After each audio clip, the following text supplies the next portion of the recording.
Lawmakers, they're viewing the unredacted Epstein files for the first time. I mean, members of Congress, they've entered what is called the secure reading room. I mean, I had something like that, but it was at the Special Ed Institute at the Roosevelt Elementary. It was beautiful.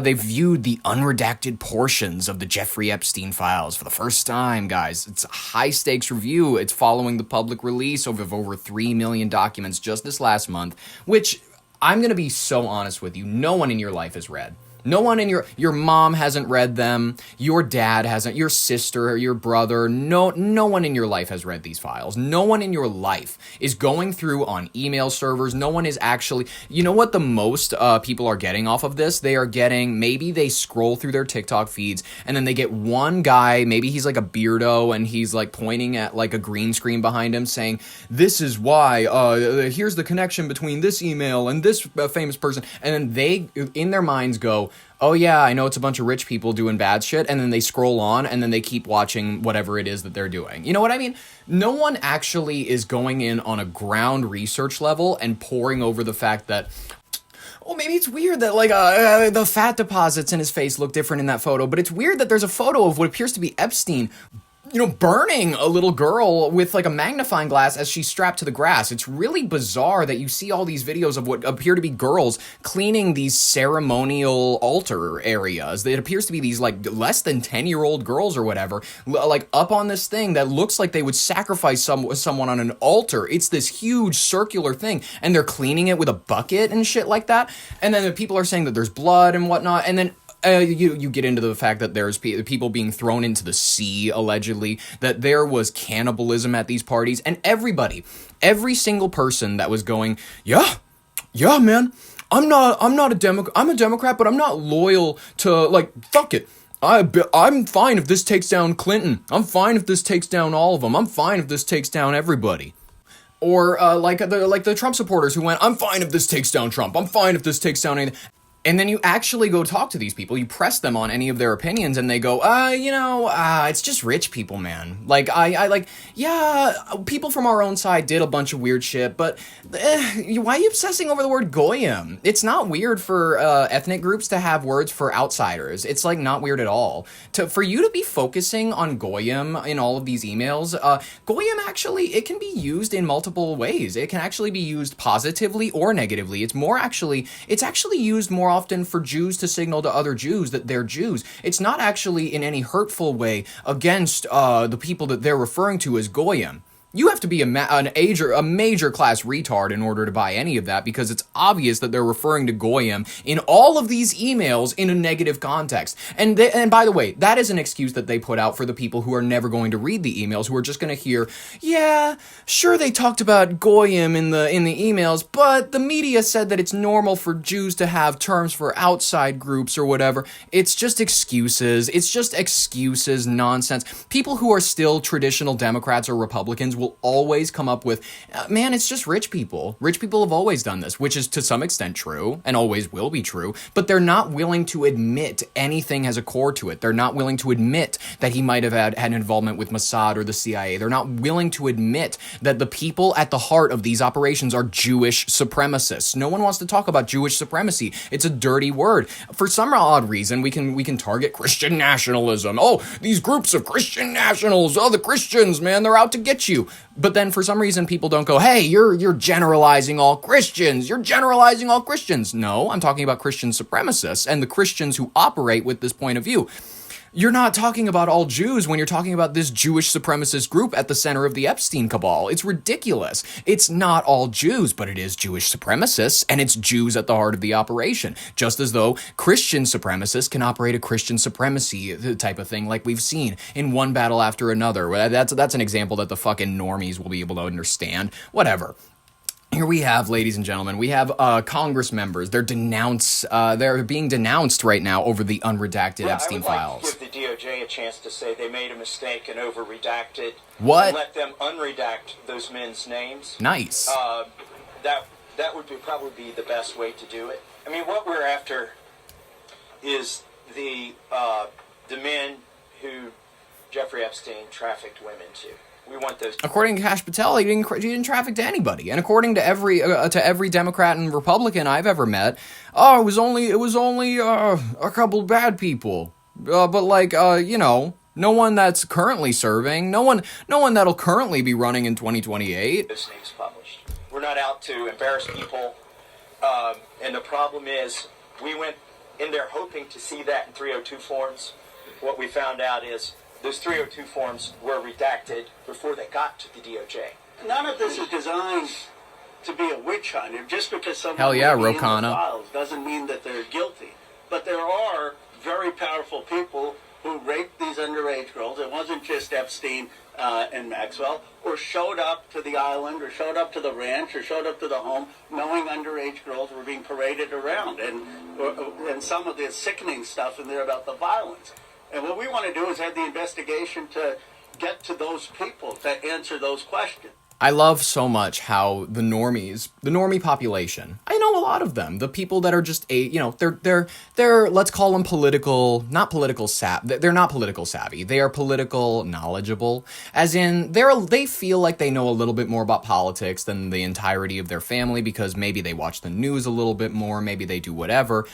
Maybe they keep up on The View, maybe they watch MSNBC, maybe they watch John Oliver, but they have some news source that makes them feel very confident in their point of view and their position. They don't take in from all points of view. They're not political inists, you know what I mean? People who are into politics, people who will look up things from the Free Press, from Fox News, from shit that normally no one would ever be checking around the areas. Like what I'm trying to say is there's different variables. Like you can be politically savvier than the average person, or you can be involved in politics. You can know about it. You can be interested in what's coming out every day. And the normies is what I'd say a lot of people are at, where maybe they vote Democrat or Republican because generally maybe their family has supported it their entire lives, whatever. You respond to them and you go, isn't it weird that the Pizzagate thing was like kind of right? Like a little bit. Like you go to them and you go, listen, we can talk about how QAnon had elements that were insane, JFK Jr. being alive, excuse me. There's a lot of shit that we can talk about that's nuts, that conspiracy theorists try to push forward. But like pizza and hot dogs, it was in the emails. It was confirmed. It was true. It was released by the DOJ. And when you talk to them about it, they will go, hey, man, don't start talking like and it's like, I'm not talking like anything. I'm talking about facts. I'm not talking like anything.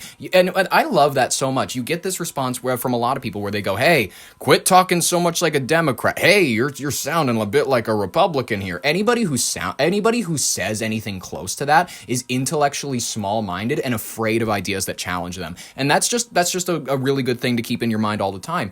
That maybe your family, maybe your friends are not the most politically savvy, not most politically knowledgeable or whatever. You can just drop little bits of truth where you can go, the pizza thing was kind of true. The pizza thing was kind of true. Like it was unredacted in the files. It was right there. It was clearly visible that a couple administrations were shipping in $65,000 of how much.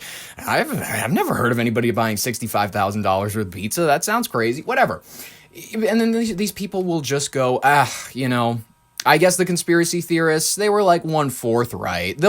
They will never ever give the conspiracy theorists their due, which is unfortunate. The conspiracy theorists were right, and unfortunately a lot of people just don't want to admit it on this one. This morning, a new document coming to light claims in the mid-2000s, President Trump called police about Jeffrey Epstein. Among the 3 million Epstein files released by the Department of Justice last month is a 4-page FBI report on an interview the Bureau conducted in 2019 with a man believed to be former Palm Beach Police Chief Michael Ryder. Ryder and his detectives began investigating Epstein for human trafficking in 2004. According to the document, Trump called Ryder around that time and said, "Thank goodness you're stopping him. Everyone has known he's been doing this." Ryder also says Trump said he threw Epstein out of his club, and he was around Epstein once when teenagers were present, and Trump got the hell out of there. The police chief says Trump... Do we believe that?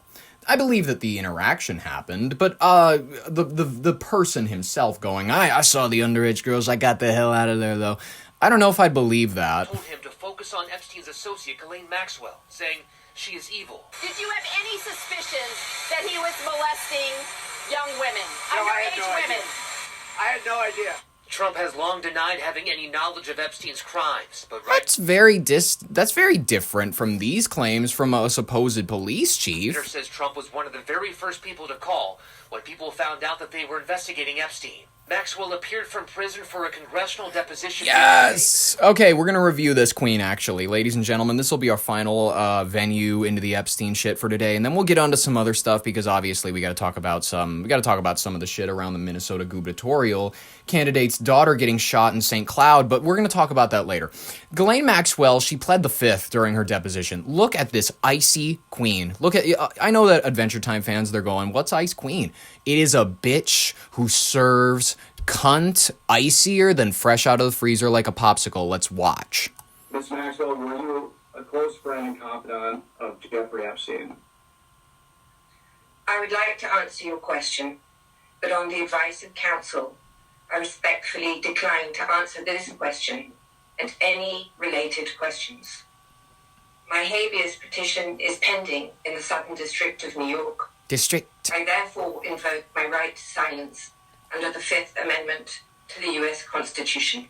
By the way, she looks like a little Chinaman in this video. They got her in like this button down that's like beige. It's got the short sleeves and it's got a collar, and she's got these glasses on with this really short iconic haircut, but it makes her look like a little Chinaman. She looks like she's stacking towels at a spa. But she looks like, or she'd give a banger massage. Either or. She doesn't have tits. Have you noticed that too? She's kind of flat chested. No slander. I like to observe people's bodies, how they do. You know what I mean? She's got this absolute cat sitting next to her. This woman sitting at this MacBook. She's very cat-like energy. She's serving cat. Continue. Let the record reflect that Ms. Maxwell has invoked the Fifth Amendment against self-incrimination. Ms. Maxwell, please be very clear. Are you declining to answer the question put to you solely on the ground that you believe the answer will incriminate you?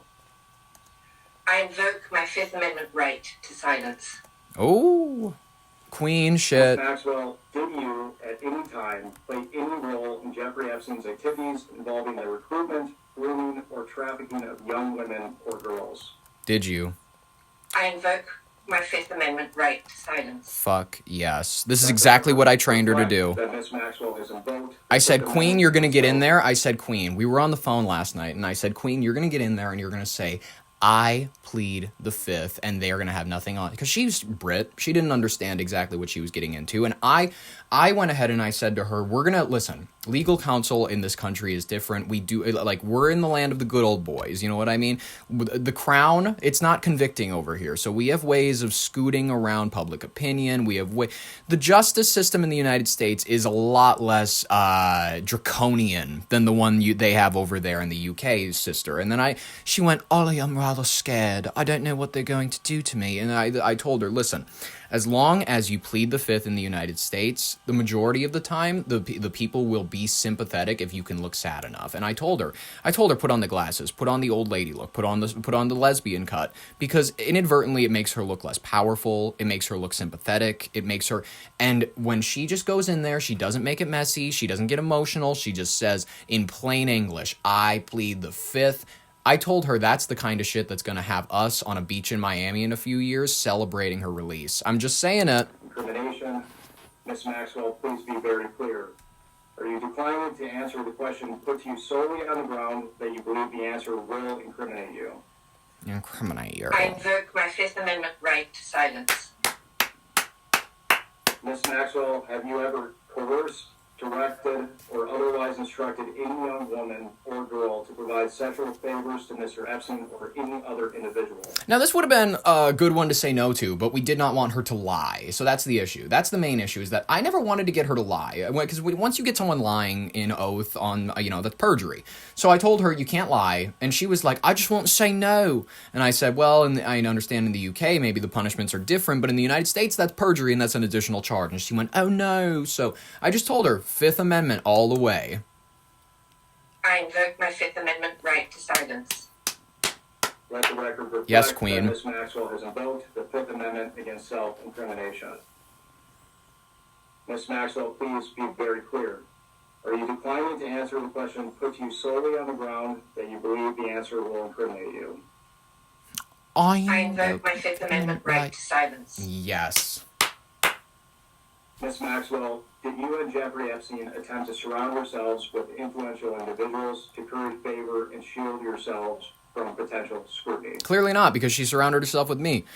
She clearly didn't care very much about her image. That's I'm not an influential figure. I'm a defluential figure. I'm not somebody that people are gonna be like, oh, you hung around with that vast intellect, Ollie Vogt Larson. You hung out with the host of Your Brain on Air. Not a lot of people are gonna be taking that as a most prideful moment in their career. They're gonna go like, oh yeah, it's kind of like a moment of meeting. What's a good comparison for me? What's a good comparison? Daniel Larson, another Larson, because you know what I mean? It's just one of those lol cows. It's one of those people on the internet. They keep putting out content. No one really knows why they're doing it. It's kind of embarrassing, quite frankly, when you look at it under the hood, but ultimately, it is their grand vision, and it is going to be their legacy. Standing aside everything else they've ever made, this will be their legacy, ladies and gentlemen. That's just me and Daniel Larson.